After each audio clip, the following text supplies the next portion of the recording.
And a thing that I got to do together with my friend, David, was show him my favorite game of all time. Now, I need you all to not judge me because not only... Oh, man, I'm going to have to take this down. Hold this for me, please. My good friend Alexis painted that for me for Christmas, and it's because she asked me what my favorite Spirited Away character was, and I said Haku. And she painted that, and it's amazing. So thank you, Alexis. December 2021. Yeah. Not only do I have the collector's edition of Persona 5, I also have the collector's edition of the spiritual sequel, which is just the same game with minor tweaks, Persona 5 Royal. And I had only known about the game for like a couple of months before I went out and I bought this thing. And now it's my favorite game of all time. So I knew I had to get David to play it. There was a couple of reasons. One is because you, and two, I at band time, we rehearse stuff and then we play games. And one of them, he played Persona 3 and 4 on the PS2 with their... Do you not have like a strap for that thing? No. Did you lose it or did it like break? I don't have it. Did it just not come with one? It came with one. I just don't have it. Oh. Anyway, he played 3 and 4 under the character they made up. So the OG was in Persona 3, and then the son was in Persona 4. And so I was like, well, I got to carry on the legacy because they don't have a PS4. So I was like, I can steal Persona 5 from Nick, and then we can carry on the legacy of this long-going family that we have created. Kind of like JoJo's Bizarre Adventure. How Yeah. every season has a different JoJo. And I needed a lot of time to kill. Yeah, and JoJo. And Persona is definitely one of those franchises that there's plenty of opportunities, because each game, like even going so far back as Persona 3, takes like 80 hours to fully beat. And that's not even like side missions and stuff. That is just the game. I think I put exactly 80 hours into 5. Yeah. That's exactly how long it took me. I'm sorry, Vanessa. You serve a different purpose now. She understands. She gets it. She's not happy with it, but she understands. Son of a gun. Son of a James Gunn. Does James Gunn have a son? I don't know, but he has a brother. Sean Gunn. I guess James Gunn is a son of a gun. And his brother. Yeah, sorry. Yeah, man, I like Persona so much that I have consigned myself to the reality that when I get a cat, because I will get a cat at some point. Do not name it Morgana. I'm going to name it Mona, okay? I think it's kind of cute. Oh, my Imagine God. walking into an apartment and you're like, Mona, and then you put your keys down and you hear a little like... Yeah, and it's like, more Mona. like imagine naming your pet after that piece of shit. Hey! I think Morgana is a great navigator, and although Futaba is a little bit more reliable and you get to go on dates with her, Morgana is cool all the same. Lucky Punch has helped me out in more fights than I can count. Did I use Morgana for the rest of the game once I got a choice to switch him out? No. But if I had to, 50% chance knock someone down with a physical attack, then yeah, I'd break out Lucky Punch. Sue me. Please don't sue me. I don't have the money. I wanted to strangle that cat the entire 80 hours. Yeah, so I would say our experiences with Persona 5 weren't completely different. I think I might have enjoyed the game a lot more than David did, and to be fair, I think a huge part of that stems from the fact that I had watched a lot of anime before I started playing Persona 5. Because you correct me if you think I'm wrong, but I think a lot of Persona 5 plays out like an anime. So much so that they made an anime version of Persona 5, which I got to watch, and I must say, the game is probably a lot better, but that's just me. But I think one of the biggest reasons, like aside from me and like your bandmates playing Persona 5, there was a video that Donkey made where he briefly talked about RPGs and like, what is it, Game Critics? Was that the Game Critics video? Yeah, because he's talking about how he hates anime, JRPGs, and turn-based combat. Yeah, and then he was like, so when a game like Persona 5 makes me think, hey, that's pretty good, then you know it's good stuff. And I was like, hell yeah, Donkey. Hell yeah.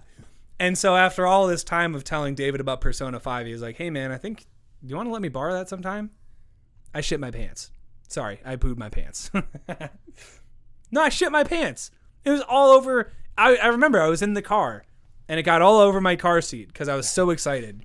And you were like, come on, man, just pull over and wipe it off. And I'm like, no, I have to drive home because I need to give you this game as soon as I can. And you were like, you're a madman. And I said, who spent 120 hours in Persona 5? And then you said, Nick, I'm a figment of your imagination. I'm not here. And then I said, yeah, this is real stuff that happened. Not made up. 100% real. But yeah, dude, I would give the game a perfect 5 out of 5.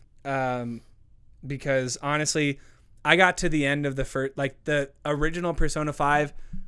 I could not tell you how visceral of a reaction I had when it was finally over. Like, I think Persona 5 was one of those games that I played it over the summer, and I think it was like the summer of like 2019 or something like that. I had a lot of time because I wasn't working as much. I played this game day in and day out. There were some days where I would wake up, play Persona 5 all day, and then go to sleep.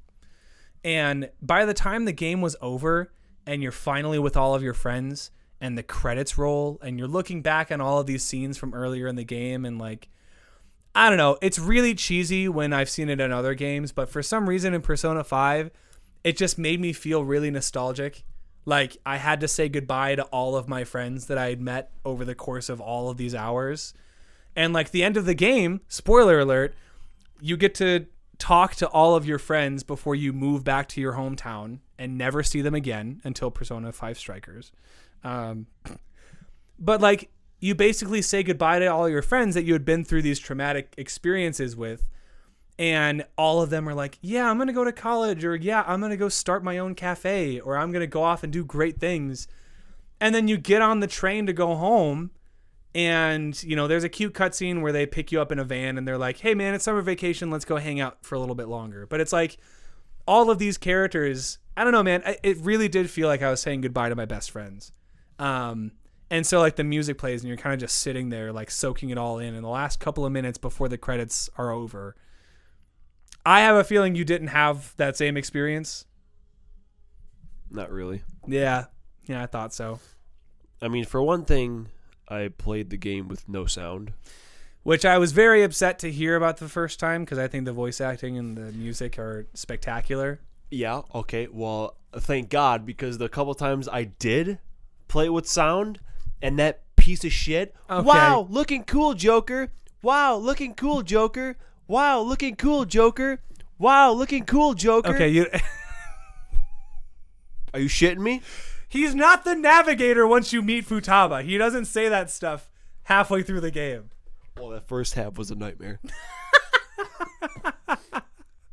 Okay, I'm sorry you didn't like Cassandra Lee Morris, voice actress for Morgana. I'm sorry. He does not reflect how I feel about the game or your performance. I loved your performance, and I'm excited. I'm excited to finish Persona 5 Strikers because I haven't. It just really got annoying how I'm like, I want to do this. And then he's like, nah, it's bedtime, actually.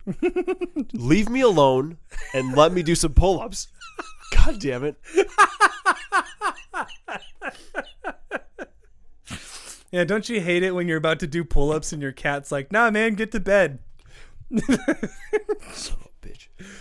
Yeah, but I mean the combat system is fun. It's got a unique, you know, the one and system it makes turn-based combat feel like fresh, you know.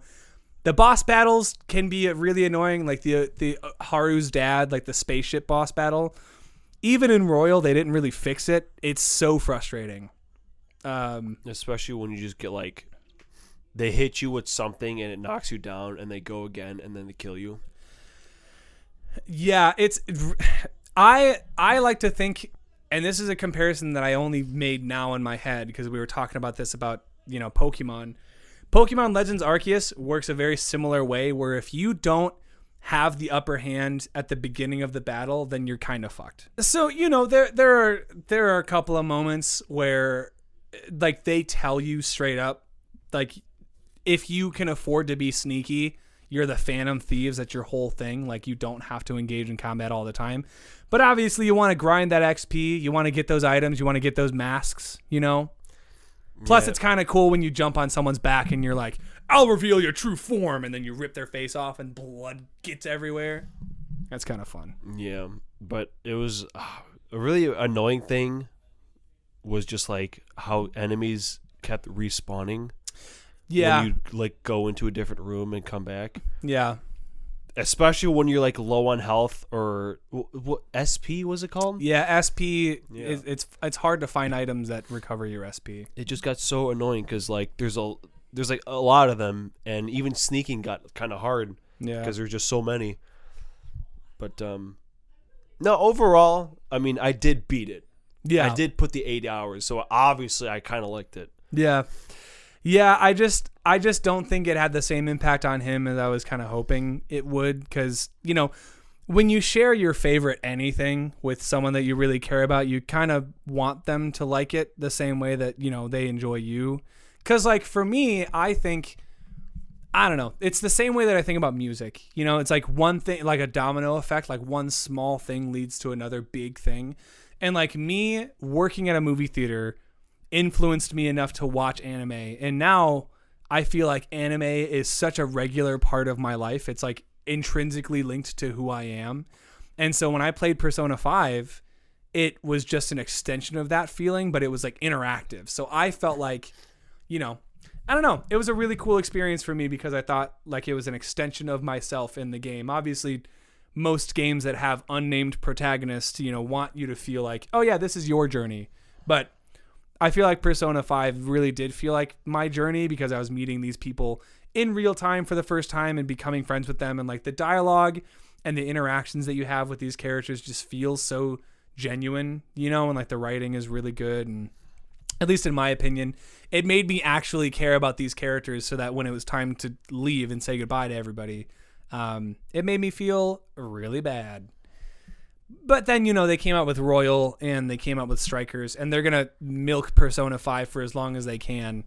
Yeah. Honestly, if there was a way to do like the carry over your save from the base to Royal, I'd probably go through Royal, but I'm not starting from scratch. Yeah, the only thing, because I would recommend Royal, but Royal does essentially what Ultra Sun and Ultra Moon do for Sun and Moon. It's like the base game is mostly the same, except a couple of aspects of the post-game stuff that they add is sprinkled into the main game. In this case, it's particularly two characters. It's this girl that shows up on the front. Her name is It's your favorite game, bro. Okay, Persona 5 is my favorite game. Persona 5 Royal is not. I know everyone else. I even know that the main character's one of his canon names is Ren Amamiya, and then one of his other canon names is Akira, but I don't. Dude, Yusuke was a punk. I didn't like him. Yusuke? Like the art guy? Yeah. Yeah, I didn't use Yusuke either. He past his arc, he doesn't really do much for me. Just the way he talked, like I didn't like it. Yeah. No, I think my favorite character for a really long time was Makoto, partially because there's a conversation where you're trying to comfort her because she feels like detached from the rest of her friends at school. And she's like, what do they think I am, a robot? Beep boop. Yeah, and then one of your options for dialogue is just beep boop. And I 100% picked that one. And you're such a dick for saying that, because then she's like, you don't have to rub it in. And then you lose points with her, you know, because you have to build friendship meters and stuff. But I've realized in modern times, it's a hot take, but my favorite character in Persona 5 is Haru Okumura, because one, she's a soft girl. She's very soft spoken, but she loves coffee, and she knows coffee really well, and she wants to open a coffee house on the beach one day. That's my literal dream. And also she wears pink all the time, and she also kind of has like a little bit of like an unhinged side where like she's very soft spoken, but every once in a while she'll throw around a comment about how like she loves the way that killing shadows. Yeah, that's what they're called in the game, right? The enemies. I think so, yeah. Yeah, she loves the way that it feels to like watch the dying breath of a shadow escape its body. I think Ryuichi is like, what the fuck? Like, goddamn. She's just this unassuming girl that likes coffee and going to the beach and wearing pink. And she's also the only girl in the game that when you finally get to the level of your like friendship where you can ask her out on a date, there are very clear signs that she has feelings for you. So it's the only relationship that makes sense, because she, like, when you say that you just want to be friends, every other girl is like, okay, yeah, it's probably for the best. But Haru, poor girl, you tell her that you just want to be friends, and she is so broken up about it. She's like, oh, okay. And it's just, and you meet her so late in the game, it's such a shame. Because in Royal, she became one of my favorite characters, because you see her a lot more often early on. I digress, man. Yeah, I romanced on. I romanced on the first time too. And accidentally, what was the nurse's name? Oh, Tamaki? No, Yeah, not Tamaki. That's On's last name. Yeah, the nurse. Takame? Takemi? I don't know. Whatever I think it's it is. Takemi. She came out of nowhere, dude. Yeah. I just kept going for like the experiments or whatever. Yeah. And so when Valentine's Day rolled up, they both showed up, and I was like, oh man. Yeah, and all of the girls, this is the best part of both games, is on Valentine's Day, if you romance more than one girl, the other girls find out about it, and they kick your ass. So if you end up dating every single girl in the game, it is the funniest cutscene I think I've seen in my entire life, because you go on the date with the girl whose text you respond to, and then the next day Sojiro, like your what's the word, not parent, your guardian. Yeah, your guardian, he runs the cafe that you live at, and he comes up to your room and he's like, hey man, there's a bunch of girls here to see you. I don't know what that's all about. And then you go downstairs and all of them just take a bite out of you. And they're like, how dare you, you sleaze bag. They beat the shit out of you. And then they leave. And you're left on the ground. And Sojiro walks in and he's like, wow, you have some luck with the ladies, huh? And he gives you a little piece of chocolate that you can then use in the game to restore your SP. It's amazing. It's amazing, dude. I love that cutscene so much. I love this game so much. I could go on and on about Persona 5. I don't think we have the time to do that. Yeah. Well, you gave it a 5. I'd give it probably a 3. That's what I figured. It's definitely, as far as JRPGs go, like in RPGs, Persona 5 has really, like, they have a really good grasp on the system that they introduced in like the earlier Persona games. And the voice acting and the music, the Persona 5 soundtrack, any weeb will tell you, like, it's so, there's a meme that like weebs will listen to jazz and they'll be like, whoa, this sounds like Persona 5 music. When really Persona 5 music is just very heavily influenced by jazz and like chill jazz and stuff. But yeah, man, it's one of my favorite games of all time, if not my favorite game. And I should have known that when I was a kid. My favorite game was Kingdom Hearts 2. Go figure, I guess. But that'll be for another day. I'm sure, you know, I'll have a lot to talk about with Kingdom Hearts and all that later on. But